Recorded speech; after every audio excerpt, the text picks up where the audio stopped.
हम जान तमें कोई ना कोई मारे तो हम काय को कहते डराए हैं? हमें कोई ना कोई तो मारे, जब हमें मालूम हम काऊ कहाँ तक मरिए तो हम डराए काय के लिए। मैं सच कहूंगा, एक गीत गाया करते थे हमारे स्वामी जी, हमारे बाबा जी ने गीत गाया था, परम आदरणीय ब्रजेश कुमार शास्त्री जी ने। आवाज कम कर रहे कि हमने नहीं पैसा दे रहे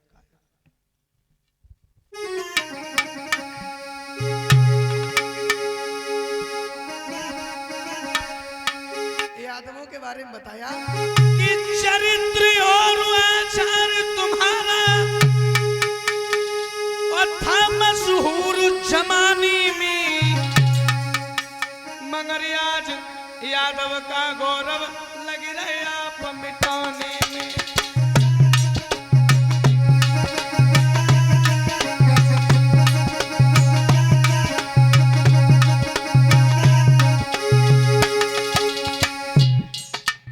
मगर आज यादव का गौरव लग रहे आप मिटाने में।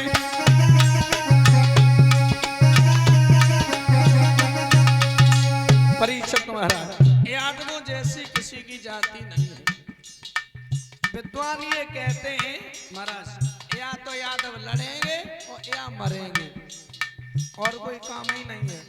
लेकिन लड़ना भाइयों से थोड़ी है, लड़ना भाइयों से नहीं है, दुश्मनों से लड़ना है। तुम्हें अपने भाई से थोड़ी लड़ना है, ना अपने माता पिता से लड़ना है।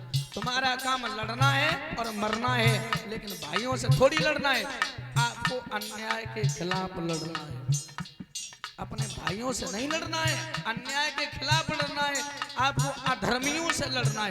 ये महाभारत की जो लड़ाई हुई थी महाराज, महाभारत की जो लड़ाई हुई थी, कन्हैया क्या धर्म के पीछे लड़े? नहीं, अधर्मियों से लड़े थे वो तो है।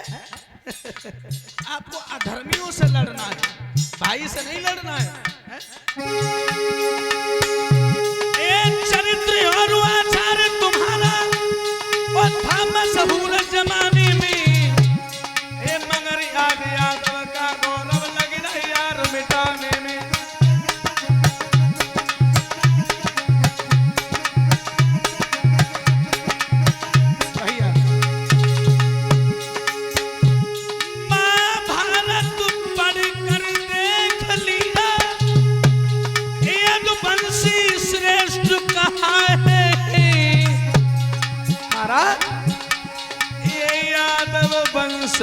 तुम्हारा है जमे मुरली वाले आए हैं।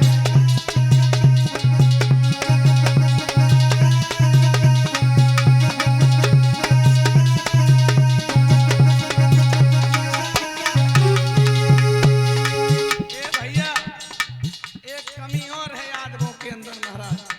कौन सी? इस कमी का शिकार मैं भी हो रहा हूँ, आप भी हो रहे हो, आप भी हो रहे हो। कौन सी? दुनिया वाले भूल गए, दुनिया वाले भूल गए, और वो उपदेश समरिया का, आपस में तुम चेर भूल गए, घोषिया कमरिया का।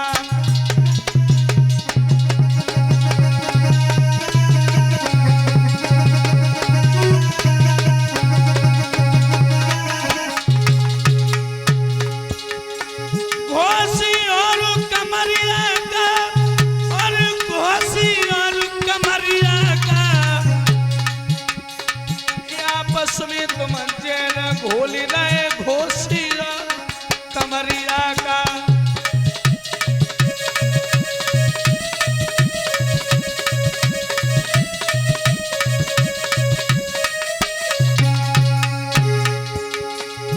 ए भैया, सब जात में जात तुम्हारी। परीक्षक महाराज, ये हम नहीं कह रहा हूं, हमारे बुजुर्ग कह गए, बुजुर्गों से पहले हमारे विद्वान कह गए। सब जात में जात तुम्हारी, यादव अभी नगीना है। यादव जात पे भेद करे सारो कुत्ता और कमीना है।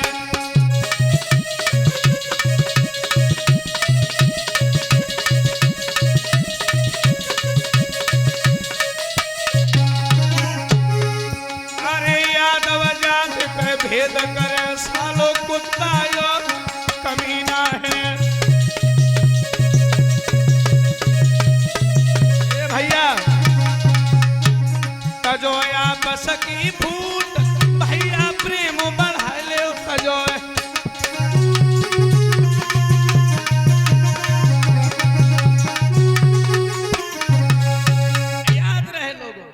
यादवों जैसी किसी की जाति नहीं, लेकिन आपस की जलन आपस की फूट बर्बाद कर रहे। लेकिन अब तो सुधरन लगे, जूता लगे अब सुधरन लगे सब।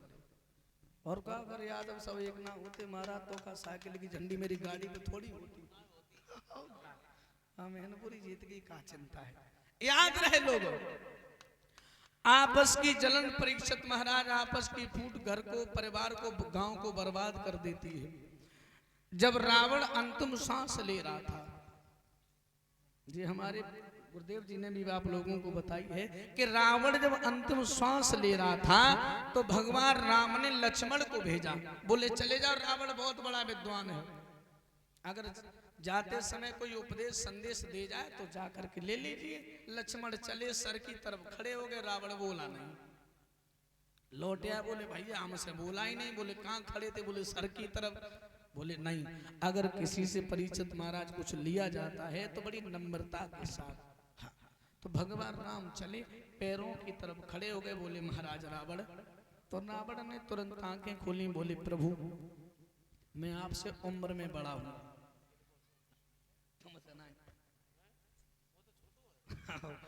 बोले भगवान मैं आपसे उम्र में बड़ा हूं, परिवार में बड़ा हूं, राज्य में बड़ा हूं, क्योंकि रावण के परीक्षित महाराज सब सोने की लंका थी।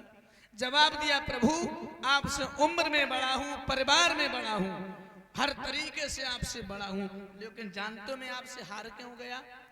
बोले क्यों? क्योंकि आपका भाई आपके साथ है और हमारा भाई हमारे विपरीत है। जिस प्रकार से जो है अगर आपका भाई लक्ष्मण आपके साथ है, उसी प्रकार से अगर हमारा भाई विभीषण हमारे साथ होता तो हमको आप मार नहीं पाते। और परीक्षित महाराज हकीकत भी है, अगर विभीषण भगवान राम के साथ नहीं होते तो भगवान राम कभी रावण को मार नहीं पाते, क्योंकि राम बाण मार रहे, एक सर कटियाओ दूसरो आइयो। विभीषण ने कहा प्रभु जब तक दशकंदर की नाभि में बाण नहीं मारोगे वो मरेगा नहीं, क्योंकि उसकी नाभि में अमृत है। अगर विभीषण नहीं होते तो भगवान राम कभी रावण को मार नहीं पाते। तो वही बात रावण ने कही, अगर तुम्हारा भाई जैसे तुम्हारे साथ है, अगर हमारा भैया मेरे साथ होता आप हमें कभी मार नहीं पाते। परीक्षित महाराज हकीकत है किसी भी पेड़ के कटने का किस्सा नहीं होता, समझ ले, किसी भी पेड़ के कटने का किस्सा नहीं होता अगर उसी कुल्हाड़ी में वो लकड़ी का हिस्सा नहीं होता। परीक्षित महाराज अगर चार भाई एक घर में, एक परिवार में, एक मकान के नीचे रह रहे हैं तो दूसरे वाले की परीक्षित महाराज की भी हिम्मत नहीं पड़ेगी जाकर के इनसे उलझ जाओ। अगर चार भाई चार जगह हो गए तो कोई भी आकर के हमारे जैसे 1.5 पसुरिया के कूट के भाग जाइए। लेकिन अगर चार भाई अगर एक मकान के नीचे रह रहे हैं तो सामने वाले की हिम्मत नहीं पड़ेगी इनसे आकर के उलझ जाए। क्योंकि परीक्षित महाराज अंग्रेजी में जो पढ़े लिखे लोग बोलते यूनियन इज स्ट्रेंथ, हमें हिंदी नहीं मालूम जाती, लेकिन हमें मालूम इतनी जरूर का एकता में बल है। हाँ, विद्वान कहते हैं कि एकता में बल है। परीक्षित महाराज चार भाई अगर एक जगह रह रहे हैं तो सामने वाले दुश्मन की कभी हिम्मत नहीं पड़ेगी कि इससे आकर के उलझ जाए। आज ये तो जौरी बौरी की बात है, कथा की तरफ गौर कीजिए।